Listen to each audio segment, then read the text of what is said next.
Shaka Ilembe is a South African historical series produced by BOM for MultiChoice. The series premiered on 18 June 2023 and was renewed for a second season, which aired from the 15th of June 2025. The series reimagines and chronicles the meteoric rise of King Shaka and the Zulu Kingdom. Season 2 continues the story as Shaka begins his reign as the new Zulu King, facing love, betrayal, and the struggles that come with consolidating power in pursuit of his dream and destiny. The good. In history class, we studied Shaka as a tyrant and military strategist whose quest for power resulted in a turbulent and chaotic time, the Mufekan, marked with mass migrations and sculpted changes whose impact is still reflected in present-day identity and culture of Southern Africa. Shaka Ilembe gives an interesting perspective to this legendary king, humanizing the iconic legend in his journey from boy to warrior and finally king.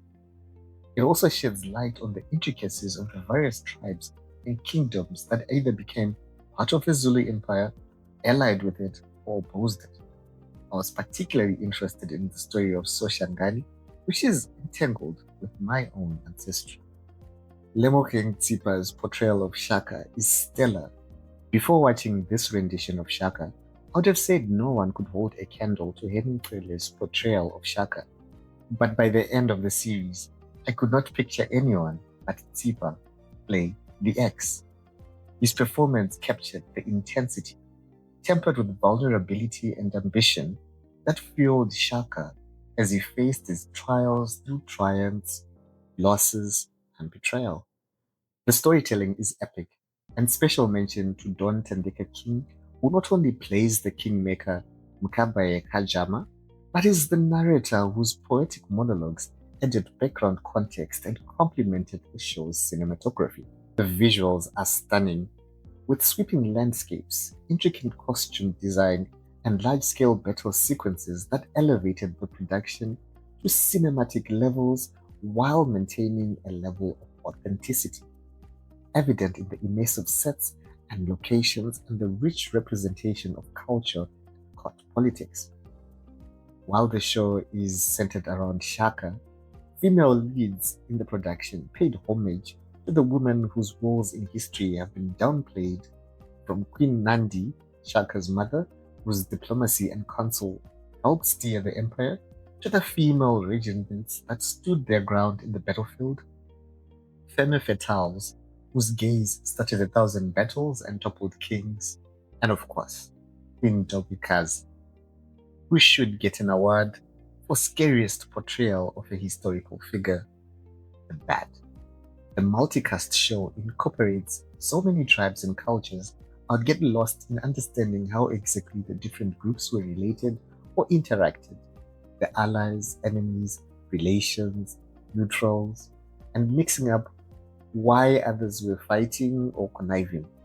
Switching between the various locations also made my head spin as I tried to keep track of who was where and why. Pacing was sometimes uneven. Certain storylines moved briskly while others dragged, weighed down by con-related side dramas that distracted from the Shaka-centric plot. Another jarring element was the treatment of distance and time. Some characters would take days to reach a destination, while others covered the same ground and back in what felt like a blink, with little acknowledgement of passage of time. I agree. The executions, assassinations, and battlefield carnage at times got disturbingly graphic. The battles with spears and sticks, though historically grounded, could get overwhelming for sensitive viewers.